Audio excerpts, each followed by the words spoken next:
Ilustrasi. Jadi saya tadi pagi sempat browsing, saya bingung sistem engineer itu kalau di Google itu seperti apa. Saya coba iseng klik, kemudian saya menemukan gambar seperti ini. Dan saya sebagai seorang sistem engineer 10 tahun, eh, 3 tahun pertama sebagai junior, kemudian sebagai sistem engineer 5 tahun, dan sisanya sebagai senior. Jadi saya sepakat dengan gambar ini, di mana jika sistem engineer itu diilustrasikan, di situ ada risk management, di situ ada uh, capability untuk memahami sebuah requirement, ada human factor, ada software, ada project leadership, ada integrasi, validasi dan verifikasi, kemudian ada hardware. 8 item yang secara random saya ambil dari uh, Google ini, saya sepakat.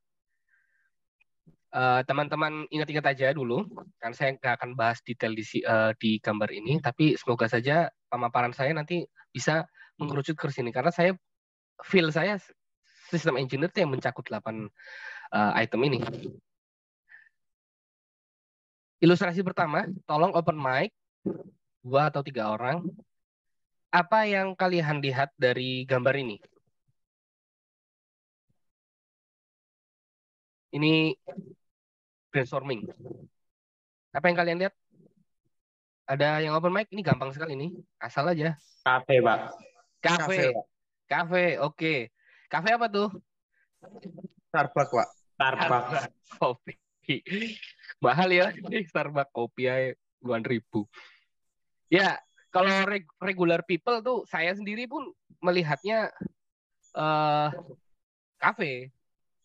Tapi ilustrasi ini dibawakan oleh salah satu pakar sistem engineer secara general ya, baik dalam bidang teknologi maupun dalam bidang struktural di pemerintahan. Itu dia mengilustrasikan kalau menurut Pak Profesor Ahmad namanya, profesor saya waktu kuliah di UI, beliau bilang kalau regular people itu melihat objek itu seperti ini, terlintas apa yang di luarnya. Tapi seseorang yang punya basic skill of system itu melihatnya sistem. Di mana di situ ada cashier sistem, di situ ada service prosedur, kemudian di situ ada proses lah, ada proses yang berjalan di situ. Jadi kira-kira jadi seorang sistem tuh berpikir poinnya adalah berpikir secara sistem. Ada kafe berarti di situ ada pelayanan, ada produk, ada jasa yang di deliver, kemudian ada feedback yang ditangkap segala macam. Ini masih terlalu umum, agak spesifik. Menurut teman-teman ini apa? Regular people, what do you see? Google Maps. Google Maps. Ada yang lain? Ini Uber sebenarnya sih. Uber, jadi layanan aplikasi untuk ini ya, untuk jasa transportasi. Kalau kita melihatnya ya simple, ini mah aplikasi aja, pokoknya aplikasi lah. Tapi kalau seorang sistem yang spesifik di bidangnya, maka dia akan melihat sebuah sistem yang bekerja di belakang aplikasi tersebut. Ada servernya di mana dia transformasi informasi dari masing-masing server, lokal Uber subsidiary, kemudian ada komunikasi di antara sistem yang terhubung satu sama lain. Itu adalah sebuah sistem engineer ketika melihat. Ini masih secara umum. Nah, kalau misalkan di dunia industrial automation, kalau orang secara umum melihatnya, ini komputer untuk mengoperasikan sebuah pabrik. Di mana di situ ada aplikasinya tuh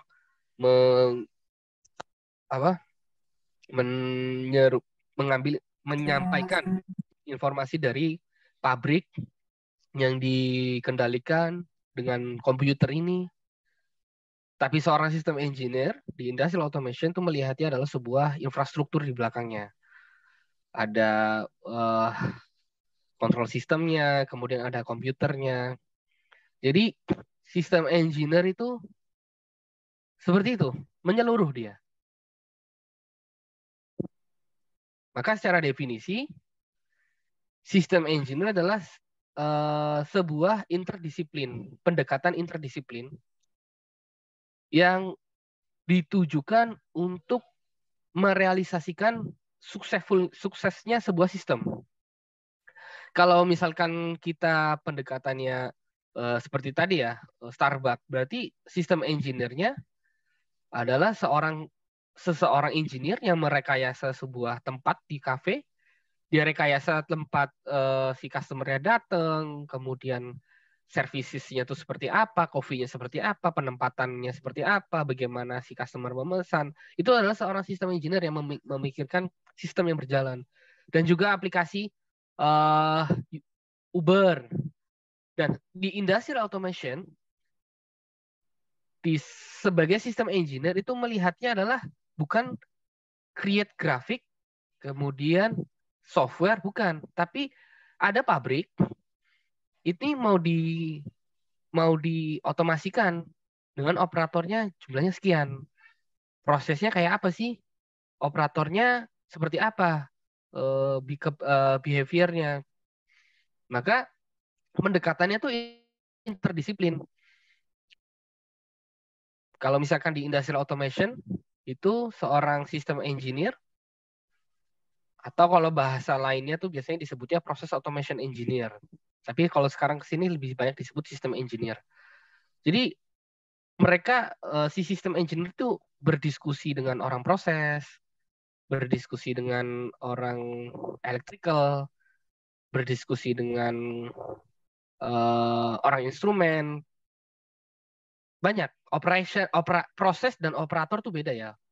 Proses seperti apa, operation, tim produksi. Kemudian juga berbicara karena engineer, project, juga mereka harus berpikir secara project, budgetnya seperti apa. Jadi sangat multidisiplin pendekatannya. Dan sistem engineer fokus pada mendefine kebutuhan customer dan fungsi required functionality di awal cycle pengembangan, kemudian dokumen-dokumen yang dibutuhkan, hingga memulai rancang bangun dan memvalidasi sistem. Juga menyelesaikan beberapa masalah yang muncul pada operation, performance, test, manufaktur, training, and support.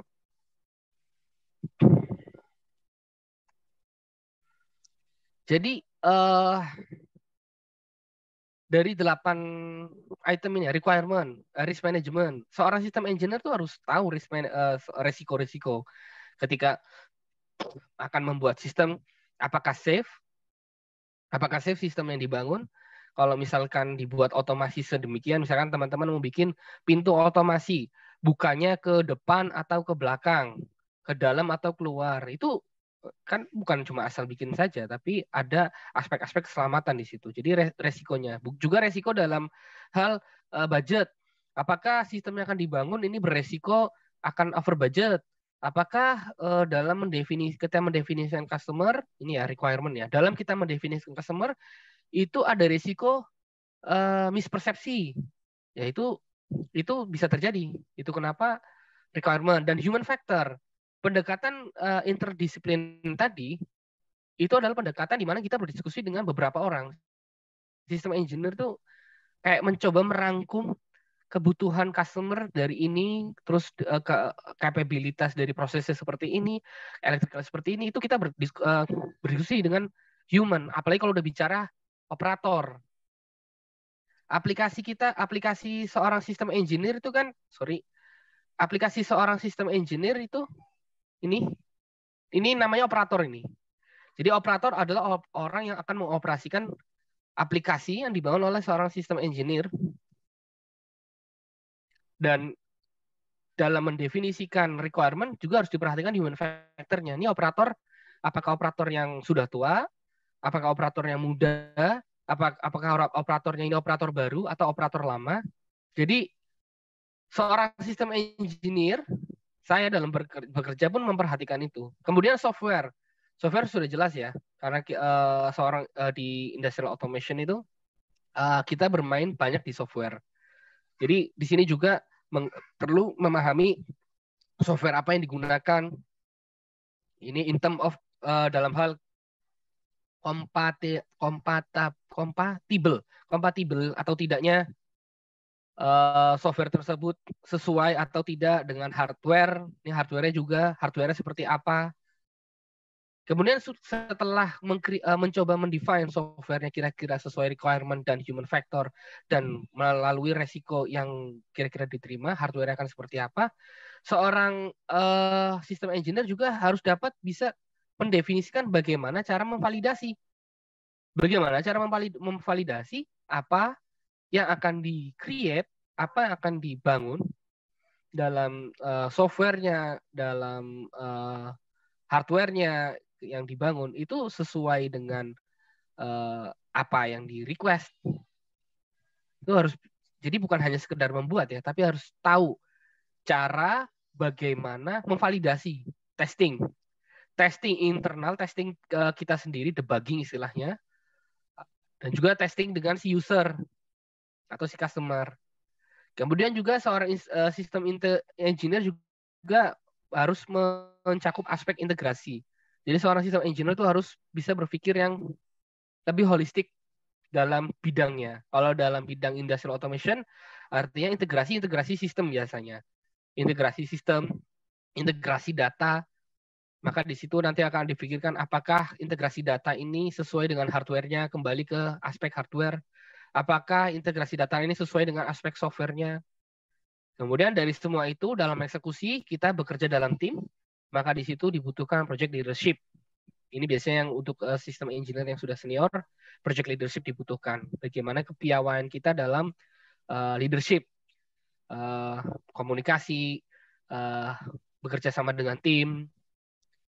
Jadi itu kenapa tadi saya sampaikan ketika saya random nemu browsing di Google System Engineer, saya sepakat dengan 8 aspek ini. Dan spesifik pekerjaan System Engineer di Industrial Automation adalah meng-create operational technology melalui memahami proses control requirement. Jadi ini mau proses apa? Proses power plant, proses separasi minyak, gas, dan air, kalau misalkan di oil separator, atau misalkan chemical, proses chemical, apakah itu reaktor pemanasan reaktor, cooling reaktor, itu harus memahami. Dan nanti akan saya tunjukkan ya, memahami itu challenge-nya seperti apa. Dan juga translate it into operation system. Jadi seringkali kita tuh seorang system engineer, kita tuh berhadapan dengan customer yang mereka mengertinya tuh proses, bahasanya tuh proses. Pak, saya mau memanaskan prosesnya tuh seperti ini, pemanasan sekian. Nah, kita harus bisa menuangkan dalam bahasa operational system, maksudnya nanti di grafiknya seperti apa, logical program yang kita buat itu akan seperti apa, apakah sesuai informasi yang kita tampilkan di depan front, kemudian yang di back end itu apa yang terjadi, itu kita harus seorang sistem engineer dituntut mampu mentranslate dari proses control requirement ke sistem. Kalau saya yang lebih lama di Distributed Control System DCS-nya Yokogawa, ya saya harus bisa mentranslate apa proses requirement dari customer atau user menjadi sebuah program, kemudian grafik interface, kemudian juga informasi-informasi yang tertampil agar si operator mudah memahami dan juga proses yang dibutuhkan berjalan sesuai. Itu challenge pekerjaan seorang system engineer. Kemudian yang kedua, engineering based on system design, specification of systems to meet customer requirement. Jadi untuk dalam upaya mencapai kebutuhan customer dan user requirement, itu kita akan mendeliver sistem. Ya kalau entah misalkan PLC atau DCS, ya kita dengan DCS itu diupayakan DCS, misalkan DCS-nya Yokogawa. DCS Yokogawa kemampuannya A sampai Z. Dengan A sampai Z, kemampuan A sampai Z ini untuk meet requirement tuh dapat memenuhi kebutuhan user itu seperti apa. Nah, itu harus bisa mendesain spesifikasinya sesuai dengan sistemnya. Karena yang namanya sistem dalam hal ini PLC kah, DCS kah, itu pasti ada batasannya. Dan terkadang tidak ada beberapa user requirement yang tidak bisa kita terima karena keterbatasan sistem. Kemudian testing for validation itu tadi saya sudah sempat sampaikan. Setelah kita sudah bisa memahami, kemudian sudah bisa mendesain sistemnya akan seperti apa, kemudian kita juga harus memikirkan testingnya akan seperti apa untuk memvalidasi. Karena si customer sendiri kadang tidak tahu bagaimana cara memvalidasi. Jadi kita harus bisa mendefinisikan bagaimana sih cara memvalidasi ini benar loh. Apa yang saya buat programnya, apa yang saya buat ini sesuai dengan requirement-mu. Dan ini kita harus sampaikan ke user supaya user paham validasi testing prosedur kita, kemudian mereka sepakat. Kemudian integration juga ini selalu ada, apalagi di zaman sekarang ya, teknologi disrupsi teknologi luar biasa, integrasi pasti ada challenge-nya, jadi akan selalu ada challenge integrasi dengan sistem ini, package data yang seperti ini. Kemudian commissioning and startup, sistem yang sudah kita bangun itu kita install, kemudian kita nyalakan, di tes di lapangan, kemudian operator mulai menggunakan dan dijalankan pabriknya. Itu commissioning and startup. Di startup, dijalankan pabriknya. Dan terakhir, seorang sistem engineer wajib mampu mendokumentasikan semua nih dari awal ini sampai akhir ini itu wajib didokumentasikan. Harus bisa didokumentasikan dalam bentuk, kalau misalkan yang awal ini berarti desain spesifikasi dokumennya. Kalau misalkan sudah masuk di testing dan integration ini udah masuk bicaranya masalah arsitektur desain seperti apa, testing prosedurnya seperti apa, nanti testingnya itu setelah dilakukan reportingnya seperti apa, kemudian terakhir membukukan semua tahapan ini untuk menjadi satu dokumen yang direportkan ke customer dalam proses perwujudan sistem dan contohnya misalkan DCS. Ini adalah pekerjaan secara umum sistem engineer di industrial automation. Nah, part satunya cepat sekali ya. Ada pertanyaan di part 1? Belum? Ada pertanyaan? Belum ya. Kemudian kita lanjut aja ke sesi kedua. Jadi tadi sudah saya sampaikan seorang sistem engineer tuh bukan harus bisa, akan belajar dan pasti akan bisa. Dia mendefinisikan user requirement, kemudian mentranslate-nya ke dalam sistem yang akan dia bangun, kemudian mendesain sistemnya untuk mewujudkan requirement user atau customer tadi. Kemudian setelah sudah mendesain, merancang, mengimplementasikan, ya, membangun lah. Setelah sudah terkonfigurasi, tercreate, memvalidasi, harus bisa mendefinisikan, memvalidasi, kemudian terakhir tadi commissioning startup itu diinstal di lapangan, kemudian dijalankan, terakhir didokumentasikan. Nah, tahapan tadi itu ada scope of work, batasan pekerjaan seorang sistem engineer. Kalau tadi penjelasannya kayaknya semua dikerjain, tapi sebenarnya tetap ada batasannya.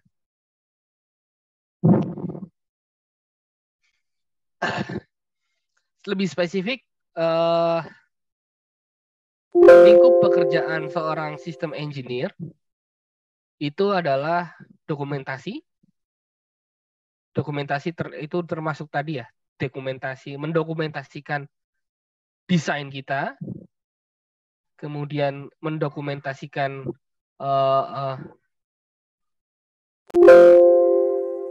prosedur, dokumentasikan report dari hasil pengetesan, tes prosedur, kemudian arsitektur juga, kemudian internal system generation, kita mengenerate programming ini, lebih programmingnya tapi bukan coding ya, programming kayak ini contohnya, ini programnya ini dalam bentuk blok, diagram blok. Jadi di dalamnya kita susun untuk meet requirement. Jadi ada input, kemudian masuk. Juga generation adalah aplikasi dari hardware-nya. Kita mendesain juga nih akan di panelnya seperti apa. Tapi sistem engineer hanya sebatas konseptual. Karena nanti ada tim lain dari tim hardware, ada project engineer namanya dari tim hardware itu yang akan spesifik kabelnya seperti apa, warnanya seperti apa, itu ada tim lain. Tapi kita berpartisipasi, seorang sistem engineer itu berpartisipasi dalam mengkonsep hardware desainnya. Jadi kita juga mengkonsep tuh konsepnya tuh seperti apa hardware desainnya ini. Jadi kabelnya nih misalkan warna apa, ini udah bukan sistem engineer karena itu terlalu spesifik. Biasanya produk spesialis, produk engineer itu yang spesifik. Kabelnya nih warna apa? Karena kan beberapa pabrik itu mereka punya standar. Kalau kabel elektrik warnanya apa? Kalau kabel instrumen low voltage warnanya apa? Kemudian instalasi besar panel ini juga bukan sistem engineer. Sistem engineer hanya mengkonseptual sistem yang di sini itu apa saja yang akan diprogram. Maka karena program yang akan diinstal di panel ini itu adalah katakanlah X, maka butuh device ini yang terhubung dengan ini. Seorang sistem membantu mengkonsep dalam hardware design. Dia juga harus tahu desain hardware seperti apa. Kemudian juga yang HMI, grafik ini. Grafik ini juga seorang sistem engineer, dia diharapkan mampu bagaimana seorang sistem engineer itu bisa mendesain grafik. Jadi ini ada vesselnya, lihat ya. Ya, kira-kira seperti itu. Nah, dari create ini semua, ini saya ambil contoh tiga hal ya. Tapi sebenarnya masih ada yang lain seperti integrasi dan yang lain. Masing-masing yang dibuat ini kita si engineer tuh harus bisa tahu bagaimana cara mengetesnya dengan user. Karena kan user kadang nggak tahu nih, ini barang apa, ini yang di panel ini. Ini kotak, ini apa, ini apa. Nah, ketika kita mau memvalidasi, itu kita harus menyampaikan. Pertama, semacam bukan mentraining, tapi mengajari lah, transfer knowledge ke customer bahwa ini tuh seperti apa, korelasinya dengan requirement si user tuh apa, kemudian metode pengetesannya seperti apa. Terkadang pun, saya bisa sampaikan 80% ya, itu kita sendiri pun seorang sistem engineer sendiri yang menentukan validasi ini berhasil atau tidak. Jadi bukan si user atau customer, kecuali kalau customernya memang tahu detail tentang sistem. Tapi banyak customer yang nggak tahu. Jadi ketika kita bilang kita mendesain, kemudian kita memvalidasi, kita juga harus bisa menentukan validasi ini sesuai, sukses testingnya, atau gagal. Kita juga harus bisa mendefinisikan itu. Dan kita harus juga bisa menyampaikan ke customer bahwa testingnya seperti ini, jika gagal maka seperti ini. Kenapa? Karena korelasi dengan requirement-nya seperti ini. Misalkan desainnya itu adalah ada 100 kabel yang akan masuk ke sini. 100 kabel ini dari 100 sensor misalkan. Ternyata saya mendesainnya di sini cuma 50. Nah, ini kan sudah kelihatan ya. Berarti cara validasinya apa ya? Dihitung aja secara visual berapa. Oh, ternyata nggak sampai 100. Apakah jangan-jangan 50 channel di sini itu memang nggak bisa untuk 100. Nah, kita harus bisa menyampaikan, Pak, ya memang sistem kita seperti ini kurang. Nah, itu berarti gagal. Hal-hal seperti itu yang sifatnya seorang sistem engineer diharapkan uh, mampu untuk membuat prosedur validasi dan mendapat. Jadi agak susah ya. Kita sendiri yang create validasi prosedurnya, kemudian kita menyampaikan si customer atau user agar mereka menerima prosedur kita. Padahal dari tes validasi ini kita sendiri